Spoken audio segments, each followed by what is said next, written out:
एक व्यक्ति की किसी बात पर अपनी पत्नी से चिक हो गई तो वह बड़बड़ाते हुए घर से बाहर निकला और सोचा कि इस लड़ाकू औरत से कभी बात नहीं करूंगा।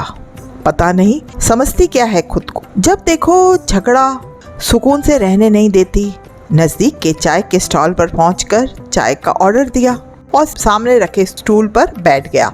तभी पीछे से एक आवाज़ सुनाई दी, इतनी सर्दी में घर से बाहर चाय पी रहे हो।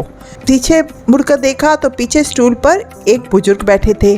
आप भी तो इतनी सर्दी और इस उम्र में बाहर हैं बाबा, उस व्यक्ति ने कहा। बुजुर्ग ने मुस्कुराकर कहा, मैं तो ठहरा अकेला, ना कोई गृहस्थी है और ना ही कोई साथी, लेकिन तुम तो शादीशुदा लगते हो बेटा। पत्नी घर में जीने नहीं देती बाबा, हर बार पर चिक। बाहर ना भटकूं तो क्या करूं, जिंदगी नरक बना कर रखती है, उस व्यक्ति ने कहा। बुजुर्ग बोले, पत्नी जीने नहीं देती? अरे मेरे भाई, जिंदगी ही पत्नी से होती है। 8 बरस हो गए हमारी पत्नी को गए हुए। जब जिंदा थी तो उसकी कभी कदर नहीं की और आज कमबख्त चली गई तो भुलाई नहीं जाती। घर काटने को दौड़ता है, बच्चे अपने अपने काम में मस्त है, आलीशान घर, धन दौलत सब है, पर उसके बिना कुछ अच्छा नहीं लगता। यूं ही कभी कहीं भटकता रहता हूँ। उसके जाने के बाद पता चला वह धड़कन थी मेरे जीवन की और मेरे घर की भी। सब बेजान हो गया है, लेकिन तुम तो समझदार हो बेटा, जाओ अपनी ज़िंदगी खुशी से जी लो, वरना बाद में पछताते रहोगे मेरी तरह। बुजुर्ग की आंखों में दर्द और आंसुओं का समंदर था।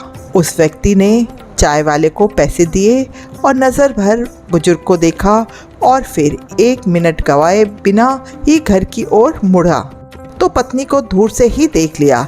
डबडबाई आंखों से निहार रही पत्नी चिंतित दरवाजे पर खड़ी थी। कहाँ चले गए थे? जैकेट भी नहीं पहना, ठंड लग जाएगी तो। तुम भी तो बिना स्वेटर के दरवाजे पर खड़ी हो।